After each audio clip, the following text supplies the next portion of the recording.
My name is Lila, and my family didn't just betray me, they orchestrated my exile the night they learned I lost my job, sealing it with a yellow envelope and a smug ultimatum: sort it out, or you're nothing to us.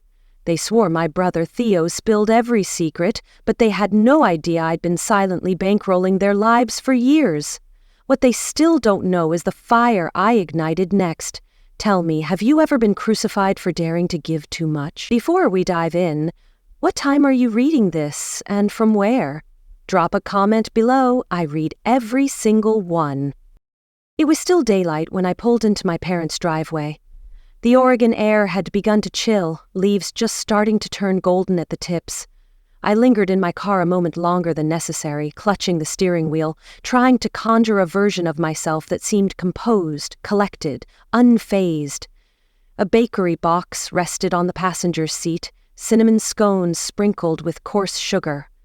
My father's favorite this season. I'd brought groceries, too. Asparagus, olive oil, a bottle of sparkling cider. Even after losing my job 2 months ago, I couldn't enter this house empty-handed. Not when I'd spent the last 15 years trying to earn a place at a table I was born into. As I stepped out, my phone buzzed. A text from Theo. "Don't embarrass us tonight. Keep it together." I stared at it, the words like a slap, but shoved the phone in my pocket. No way I'd let him see me flinch. Inside, the house was already alive. The kitchen smelled of thyme and grilled salmon. My brother Theo's voice came first, loud and theatrical, followed by a quiet chuckle from his wife, Nora. "Oh, Quinn," my dad called from the grill without turning. "You're early, kid. Mind setting the table?" I nodded, swallowing that familiar ache. Sure thing. But as I grabbed the plates, Mom sidled up, her voice low. "Lila, don't bring up your situation tonight. We don't need the drama." Her eyes flicked to Theo, who was watching me like a hawk. I forced a smile, but my chest tightened. They were already building a cage around me. Theo was in the dining room, tweaking name cards. Yes, he insisted on name cards for Friday supper. When I arrived, I noticed the seating arrangement right away. Every chair was a padded one, except for a single plastic folding chair at the table's far end. My name card was placed neatly in front of it. I blinked, then asked lightly, "Running short on chairs?" Theo grinned without looking up. "Well, you've been scarce lately." Figured the end made sense. I set the plates down carefully, acting like his words didn't hurt. But then Nora chimed in, her tone syrupy. "Oh, Lila, it's just practical. You're barely here anymore. Why take up space?" Her smile was a blade, and Theo's smirk told me this was planned. Jonah, were watching. Dinner kicked off with the usual chatter, Mom complaining about utility bills, Dad asking Nora about her marketing agency. No one asked about me. I tried to join in, mentioning a job lead I'd found, but Theo cut me off. "Let's not bore everyone with your job hunt, Lila. We're here to enjoy dinner." His tone was sharp, and Mom nodded, eyes on her plate. "He's right, dear. Let's keep things light." The dismissal stung, but I bit my tongue, the plastic chair creaking under me as a reminder of my place.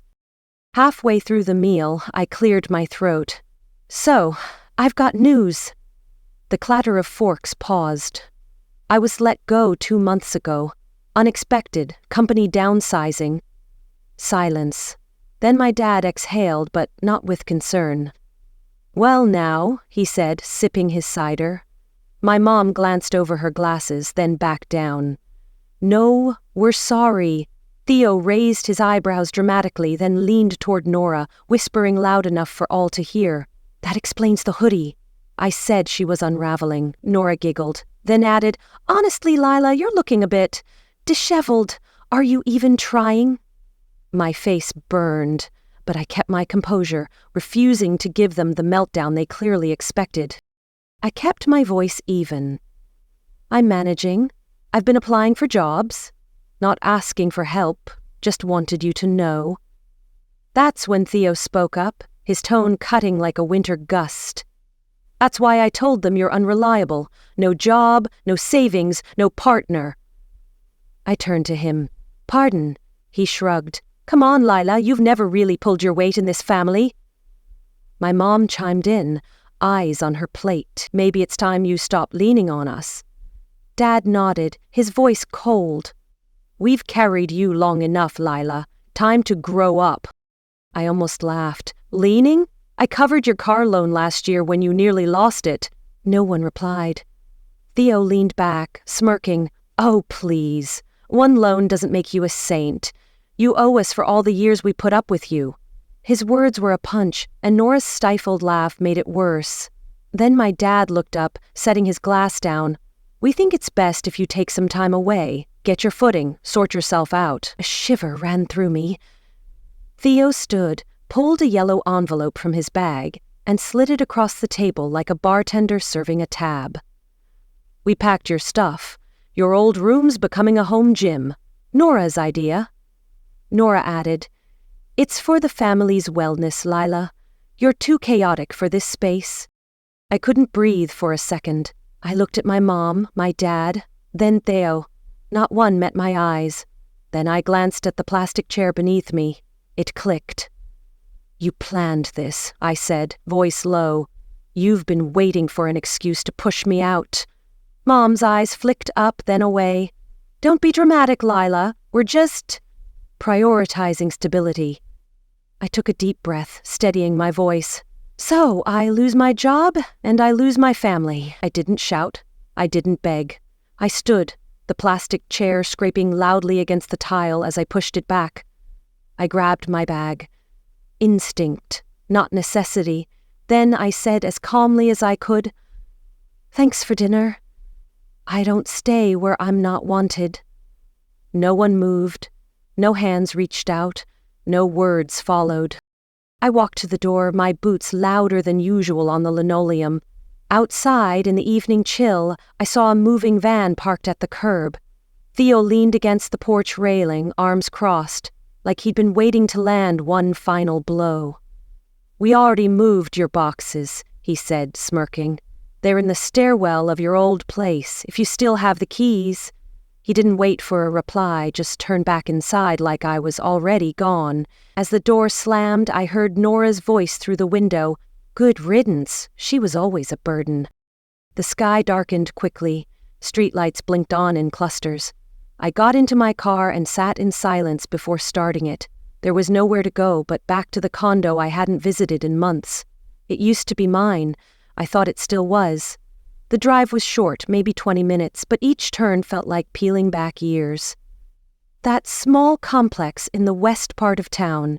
I bought it when Mom and Dad were drowning in debt, using my savings because they were too stubborn to accept help. Back then, I thought I was safeguarding family pride. Now, pulling into the lot and seeing the dim stairwell light, all I felt was unease. My phone buzzed again. Another text from Theo. Don't come crawling back when you crash and burn. I didn't reply. His cruelty was fuel now. I approached the front entrance and checked the mailbox out of habit. There it was, in sharp letters. T. Vance. Not me. My stomach sank. Lila? A voice called. I turned to see Mrs. Chen from Unit 3A. She offered a kind smile. Didn't expect you back. Your brother said he owned the place now. I forced a neutral expression. Yeah, things shift fast. She hesitated, then lowered her voice. Be careful, dear. Theo's been bragging about taking what's his. I didn't like the sound of it. Her warning sent a chill through me, but I nodded, thanking her. Inside, I headed to my old unit. In the stairwell, a pile of cardboard boxes sat, sloppily taped, some sagging, one already torn open. On one box, in bold red marker, someone had scrawled, junk. I knelt beside them. The condo door had no lock, just a note taped to it, power off. I let myself in. The air was stale. The space was bare, save for a few scratches on the floor where furniture had been hauled out. I leaned against the wall and slid to the floor, legs folding under me. I didn't cry, I just sat, listening to the silence. But then I heard footsteps outside, a shadow past the window. Someone watching. My pulse spiked, but when I checked, no one was there. Theo's text echoed in my mind. Was he trying to scare me? Then I spotted an old file box wedged between stacks of pots and tangled cables. I reached for it and opened it. Inside were folders, receipts, utility bills, and a sealed blue envelope labeled Closing Vance Unit 3A. I opened it carefully. There were the original loan papers, my name on the title, my signature, my bank statement showing the down payment, and the date, June 2019. That condo was mine. I leaned back, fingers buzzing with disbelief. The world slowed as I pieced it together. Theo had told everyone I'd abandoned the condo, said he'd taken it over, claimed I'd handed it off for the family. Then he'd lied about my job, my finances, my stability, twisting every bit of kindness I'd given into a noose. And now, that shadow outside, was he making sure I'd stay gone? I stared at the folder. All this time I thought I was unseen, but I was never unseen to them. I was just useful, and now disposable. Morning light slipped through the blinds as I sat on the floor, the envelope still in my lap. Sleep hadn't come. My mind replayed Theo's words on repeat. You've always been the weakest link. Yet here I was, the one they'd discarded, still tied to everything they gained from me. My phone lit up. A voicemail from Mom. Lila, we're worried about you. Theo says you're not coping. Come home, let us help. Her tone was sweet, but it dripped with control. I deleted it. They weren't worried. They were covering their tracks. I stood, brushed the dust off my pants, and walked to the kitchen. The kettle hissed, as stubborn as ever, but the routine calmed me. I opened the envelope again. My name stared back. Loan agreement, down payment record, all in my handwriting. Back then, the condo was on the edge, our parents behind on bills, facing eviction. I'd stepped in, draining most of my savings. Theo had said, put your name down for now. We'll fix it later when things settle. I trusted him. That promise would haunt me. Now, I remembered a call from him last year, casual but pointed. You don't need that condo, Lila. Let me handle it. Family comes first. I'd brushed it off, but it was a setup. I clipped the papers together, grabbed my jacket, and drove to the county clerk's office. The lot was nearly empty. Inside, fluorescent lights buzzed over gray desks. A clerk named Marcus greeted me without looking up. I need the title records for 412 Willow Lane, I said, handing over my ID. He typed, paused, typed again, his brow furrowing. Well, Miss Vance, the title was transferred 4 years ago to Theo Vance. My throat tightened, but I steadied myself. Is the loan attached? Marcus clicked a few more times. Still in your name. That's odd. Title and loan usually align unless someone refinanced incorrectly. Incorrectly? I swallowed the word like a shard of glass. Marcus printed the file and I read the numbers. $245,000. 0 cents still owed. Interest piling up. Penalties looming. If Theo defaulted, I was on the hook. The betrayal wasn't just personal, it was legal, financial, permanent. I asked, can you check for transfer notes? Marcus hesitated, then pulled up a memo. Says here, Theo claimed you gifted it to him. Your signature's on the form. My blood ran cold. I'd never signed that. I thanked Marcus, walked out slowly, and sat in my car. I needed answers. Not next month, not tomorrow. Now. The bank where the loan was refinanced was on Cedar Street. I walked in, hands clammy, heart racing faster than I expected. A manager, Ms. Patel, greeted me, courteous but formal. I'd like to review the loan file for 412 Willow Lane, I said. I think there's an error. She asked for ID, then vanished into the back. When she returned, she held a folder and wore a troubled expression. This is unusual. The file shows a refinance 3 years ago. The Social Security number matches yours, but the signature... She turned the form around. "That's not mine," I said instantly. "No," she agreed. "We're cautious about this. Want to request a fraud investigation? We have signing footage," she added. "The signer came with T.O. Vance. He vouched for them, said you were too busy to come in." My vision blurred with rage. Theo didn't just forge, he staged it. My voice caught, but I nodded. She took it as a yes and started the paperwork. I left trembling. Theo hadn't just misled our parents. He'd forged my signature, refinanced a property under my identity, and left me liable. It wasn't just betrayal. It was a crime. As I drove away, my phone pinged, a photo from an unknown number. Me leaving the bank, time-stamped minutes ago. A message followed. "Stop digging, or it gets worse." My hands shook, but I saved the image. Theo was watching, and he was scared. Back at the condo, I shut the door softly and let the papers fall to the floor. I didn't cry. That was the odd part. Instead, I reached for my old notebook. I wrote everything. Dates, conversations, transfers, every receipt I'd kept. I added the photo and message, time-stamped, along with a note. Theo's threats, May 17th, 2025. Then I did something I hadn't done in years. I called a lawyer. I wasn't ready to file yet. I just needed to know what this meant, what options I had. She listened, asked for copies of my documents, and said something unexpected.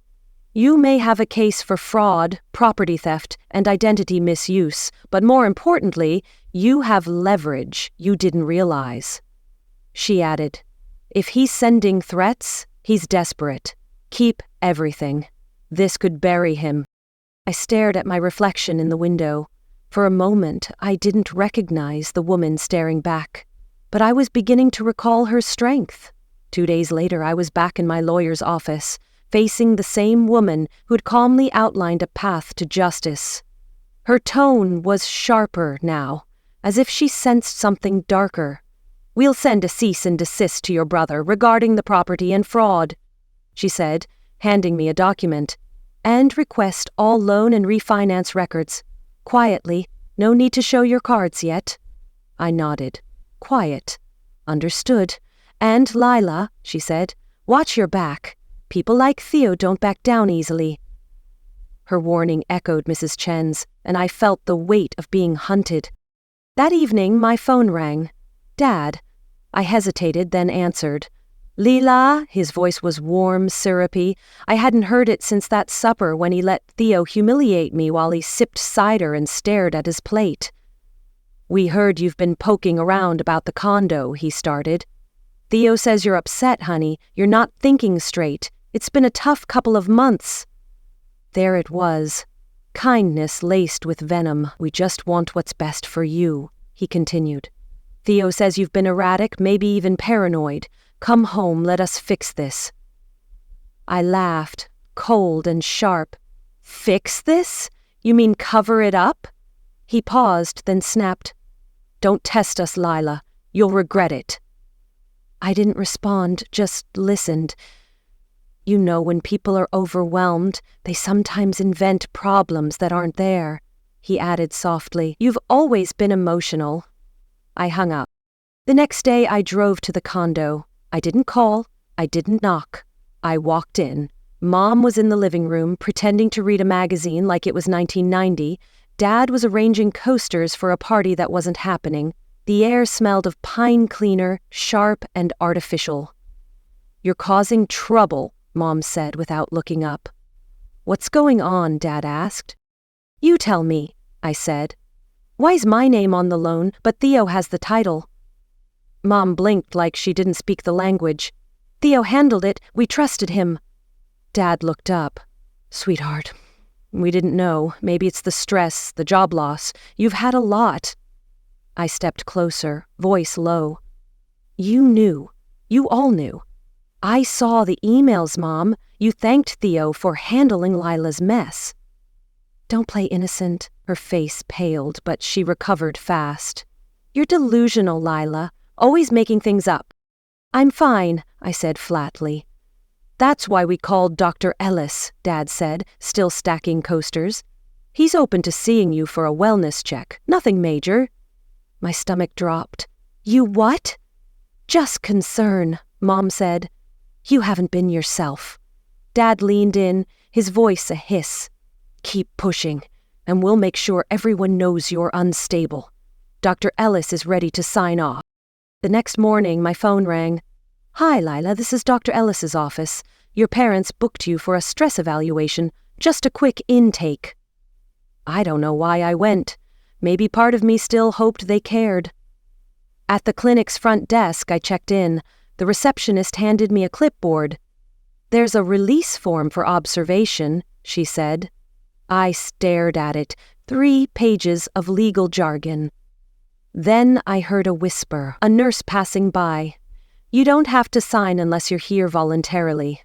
As I hesitated, the receptionist added, Your brother called to confirm, said you might resist.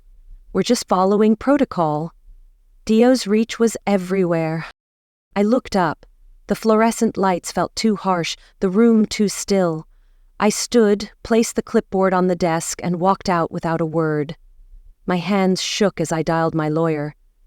They're not just denying it, I said. They're trying to erase me. They're escalating, she replied. This is a power play. Get somewhere safe and send me that clinic paperwork. We'll add coercion to the list. If they wanted to call me unstable, I'd show them what a rational woman with proof could do. That thought echoed the following Tuesday as I walked into my attorney's office, boots clicking against the polished floor. I didn't knock. I dropped a thick folder on her desk and took a deep breath.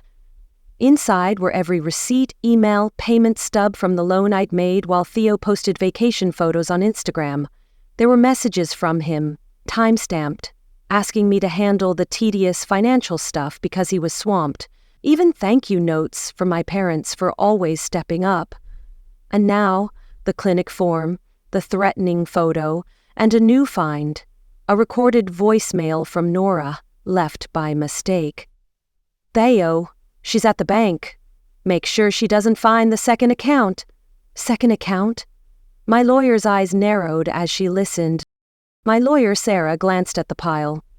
This is more than enough, she said. We'll draft a motion to freeze any transfers or claims on that property. Once the judge sees this, things will move quickly. She tapped the voicemail file. This is gold. If there's a hidden account, we'll find it. Theo's sloppy and it's catching up. I nodded. No triumph, just clarity. I'd been gaslit into silence for years, told I was too sensitive, too dramatic. Now my silence was deliberate, strategic. By Friday, certified letters were sent, one to Theo, one to my parents, one to the notary who'd let a forged signature slip through. I didn't call anyone. I didn't post cryptic quotes about betrayal. I just watched the delivery confirmations on my phone. One by one, the green checks appeared. My hands steadied. But that night, my car's windshield had a note tucked under the wiper. Back off, or you'll lose more than a... I snapped a photo, added it to my evidence, and called Sarah. He's panicking, she said. Good. Panicked people make mistakes. Monday afternoon, a knock. Through the peephole, a woman in a blazer held a large gray envelope and a clipboard. Are you Leela Vance? Yes. She handed me the envelope. You've been served. Have a nice day. The words hit as the door closed. I opened it, my stomach churning. The pages were crisp, the letterhead bold, Theo's attorney. A countersuit, plaintiff Theo Vance, claims emotional distress, slander, intentional harm. He was suing me. Me. I almost laughed until I saw the final clause, a request for a gag order. They wanted me silenced. The woman who'd paid every dime, who'd been pushed out of her own home. Now they wanted to legally mute me like truth was a noise they couldn't stand. The suit also claimed I'd harassed Theo with baseless accusations, citing my bank visit as stalking. It was absurd, but the audacity burned. I sank onto the couch, papers slipping to the floor. I reached for my notebook. It had seen me through layoffs, family gatherings I attended with food I paid for, Smiles I forced. Inside the back cover was a note I'd written last year. If I forget who I am, read this. You've survived worse. Don't go silent now. I added a new line. They want me quiet? I'll be their loudest nightmare. I let that sink in. I wasn't loud by nature. I didn't scream or shame. But I kept records, read the fine print, noticed things. They hadn't expected me to fight. They didn't expect me to win. I looked at the ceiling, the same one I'd stared at the night I learned the condo I bought wasn't mine. You wanted me quiet, I whispered. Instead, you gave me a megaphone. And then I found it. A bank statement slipped into the folder missed before. It showed a $50,000 0 cents transfer to an account in Theo's name, dated the day after the refinance. My heart raced. This was the second account Nora mentioned. I forwarded it to Sarah immediately. I woke to my phone buzzing relentlessly on the nightstand. I thought it was a news alert, maybe a wildfire warning, but when I grabbed it, I saw dozens of unread messages. Lila, you okay? You're viral on X right now. Is this real? Call me. I sat up, heart racing, and opened my laptop. The screen glowed, but what I saw darkened everything. A gossip blog post labeled exclusive was spreading fast. Headline, Woman Sues Family After Years of Their Support. Below, a grainy photo of me from years ago, outside a community center, head down, clutching a notebook. The caption twisted it. Caught in a spiral after alleged misconduct, now she's attacking her family. The post quoted an anonymous source, clearly Theo claiming I'd always been jealous of his success and was lashing out to ruin his reputation. There were more photo-cropped, shadowy shots from who knows when, one of me on a pier, alone, another from a family picnic years back, mid-disagreement, and the comments. Typical millennial. Can't cope, so she blames her parents. Suing your own family, that's cold. I heard she was unhinged. That letter was leaked for a reason. Some even referenced a concerned family friend who said I'd threatened Theo's kids. My stomach churned. This was beyond lies. It was character assassination. Leaked letter. I opened a new tab. There it was. A scanned copy of my termination notice from the nonprofit. But not the final version. It was the early draft Theo somehow got, implying vague misconduct, the one that had crushed me when I first saw it. The blog claimed I'd been fired for instability, citing multiple complaints. I knew it was Theo's doing. He'd bragged once about knowing people at my old job. I shut the laptop and sat, hands tight in my lap. This wasn't just a smear. It was a public execution. I spent the morning curled on the couch, not crying, just still, like the air had been sucked out. By noon, I checked my email, bracing for more damage. Instead, a single message. I think I can help. Sender, Carla Nguyen. You don't know me, but I worked with your brother. We need to talk. It's not just you. I hesitated, then replied. Carla's email hinted at more. Theo's got a history of screwing people over. I've got proof, and I'm not the only one. We met that evening at a quiet diner on Spruce Avenue, minutes before closing. Carla was already there, late 30s, keen eyes, weary smile. You're tougher than I was, she said, sliding her phone across the table. But he's done this before. On the screen were archived texts between Theo and a former coworker, full of charm turned coercion, nudging her to let me handle the paperwork or trust me, it's simpler this way. Then the gaslighting. You must have misheard. Sure, you're remembering right. Don't make a fool of yourself fighting this. And finally, no one's going to believe you anyway.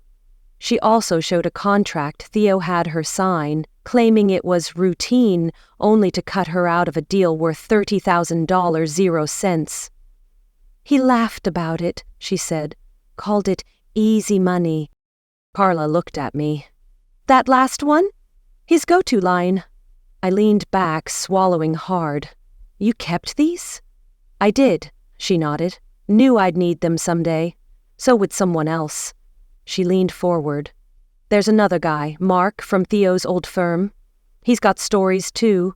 Theo forged his signature on a lease once. Want me to connect you?" I exhaled, fingers tapping my coffee mug. For the first time in months, I didn't feel crazy. I felt seen and ready. 2 days after Carla gave me that lifeline, I woke with focus. No panic, just purpose. I made tea, opened the blinds, and pulled out my evidence stack. Sunlight hit the folder, loan papers, screenshots, texts, the clinic paperwork, the corrected termination letter, the threatening photo, the bank statement. Each one proof of something they'd hoped to bury. I didn't hire a PR team. I didn't rehearse. I propped my phone against a pile of novels and hit record. "You've seen the posts, you've heard the rumors, but you haven't heard me," I began, looking into the lens. No drama, just facts. I told it all. How I'd co-signed the loan to save my family during a financial crisis, how Theo transferred the title to himself while leaving me with the debt, how they called me unstable when I asked questions, how the termination was distorted. I added, they even tried to have me committed, claiming I was a danger. Here's the clinic form they wanted me to sign. I showed evidence on screen. Calm truth speaks loudest. When I uploaded it, I expected little. Maybe a few friends would watch. By evening, it had 80,000 views. By midnight, 150,000. Hashtag spread. Believe Lila, silenced no more, not your ATM. Comments became a sanctuary. Strangers shared stories of siblings stealing inheritances, parents forging signatures, no one believing them until it was too late. "You're what resilience looks like," one wrote. "I'm 70 and I've never seen truth told so clearly," another said. One comment stood out. "I know Theo, he tried to scam my cousin too. DM me." I did, and got more screenshots of Theo's lies. I was invited to speak on a podcast, Voices of Valor, then another on financial abuse. I didn't seek it, I just spoke truth. Theo countered with his own video, defensive, shaky, vague accusations, saying I was just helping her and some people play victim. He even teared up, claiming, "My kids are scared because of her lies." It flopped. Comments flooded in. "This screams guilt. She's got receipts. Where are yours?" Then Carla went public with texts, timestamps, her own story. Another person Theo tried to ruin. Mark, the colleague, posted too, sharing the forged lease and a voice memo of Theo laughing about screwing the little guy. The pattern was clear. A former colleague shared screenshots of Theo mocking me in chats, laughing at how they'll believe anything if you sell it right. Even someone from the bank leak records confirming I'd funded the down payment. My name's still on the debt. Theo's forged papers pushing the transfer. My phone buzzed non-stop, but I didn't celebrate. I posted one line, white text on black, "Plant lies, and the garden will turn on you." I slept that night, not victorious, but steady. The storm was outside me now. The courthouse wasn't about vengeance. It was a reckoning. I stepped out of my car that morning, dressed simply with a resolve my family hadn't seen in years. My boots clicked on the pavement as I walked with Sarah toward the filing office. No reporters, no signs, just the calm before a storm they didn't see coming. For years, I said, almost to myself, I paid the bills, I kept the records, I saved receipts. They thought my silence was defeat. We entered the clerk's office. Sarah handed over our motion, not for slander or distress, but to reclaim the full title to the condo my parents still lived in, based on a clause in a 12-year-old trust from my aunt's estate. If I provided financial support for 6 continuous years, which I had, through loan payments and maintenance, the condo was legally mine. The clause had a date, signatures, and was airtight. Hadn't thought about it in years. Now it was everything.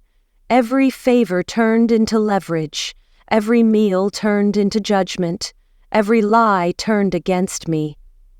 Sarah added a new filing. A request to investigate Thea's hidden account, citing the bank statement and Nora's voicemail as probable cause for fraud. By 2 p.m., certified letters reached my parents and Theo. Sarah confirmed they'd signed for them. The family chat I hadn't touched in months lit up. Theo: "You can't do this. You swore you'd never use that clause. You said it was theirs." Nora jumped in. "You're a monster, Lila. You'll destroy our kids' future." I stared at the cursor, then typed, "You swore you'd never betray me." I closed the chat. The court would see it.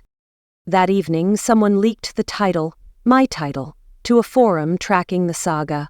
My name trended again, not as the unstable daughter, but as woman erased, kicked out, reclaims what she funded.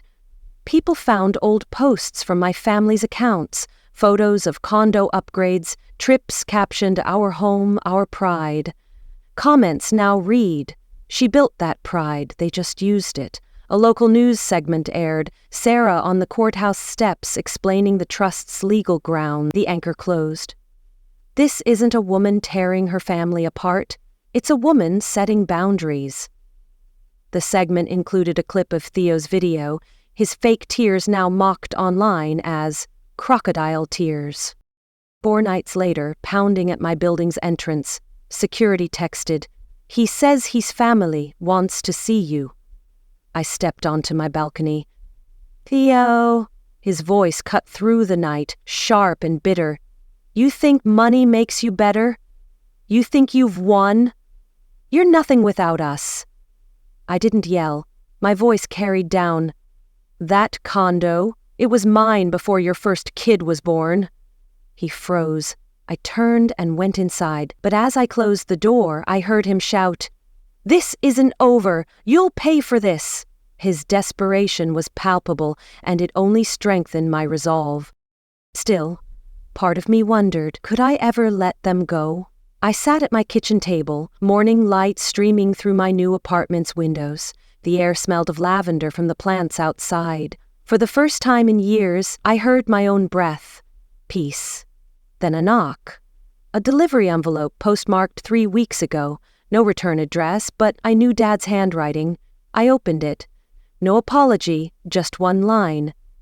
"We're your family, and family doesn't cut ties." A second page fell out. A photo of us at a family barbecue years ago with a handwritten note. "Remember who you belong to." It wasn't nostalgia, it was manipulation. I folded it and set it under my mug. I'd spent years reading their subtext. This wasn't reconciliation, it was control. They wanted the old Leela, the one who never said no. That afternoon I drove to the condo, the one I fought for, the one I grew up in. Now, just walls and a roof. It was empty. Keys returned, furniture gone. My footsteps echoed as I walked through, no ghosts. In the kitchen, I left a folder on the counter. Inside, a signed document donating the condo to a local housing nonprofit. On the cover, in pen, "Build hope here where mine was never welcome." The neighbor, Mr. Patel, watched from his stoop, his cat at his feet, eyes gentle. "Didn't think you'd come back," he said. I smiled, hand on my car door, just to give it a better ending. I didn't slam the door. I didn't burn anything down. I closed it softly. Back home, I stood by my new garden. The breeze dislodged a twig, revealing a glint. I knelt. A bronze keychain, one Dad gave me at 12. I'd tossed it into a box after he called it silly. Now I hung it on a stake by the garden path. "I used to think love meant sacrifice," I whispered. "Now I know real love doesn't demand your silence." That night, with tea in hand, I opened my notebook's final page. No more scheming, just this. I begged for a seat at their table even when it cost me everything. But when I stood, I realized I could build my own. I don't hate them. I don't need revenge. Healing isn't about their pain, it's about choosing not to carry it. To those still wondering, have you ever been called selfish for refusing to be used? Share your story. I'm listening. Some call it family. Sometimes it's just silence, guilt, and control until you break free. Have you had to walk away to breathe? If this spoke to you, leave your thoughts below, and subscribe for more stories of betrayal, strength, and quiet justice in the heart of family ties. And if you're out there, Theo, know this: I'm not done. Every lie you told is a step closer to your reckoning.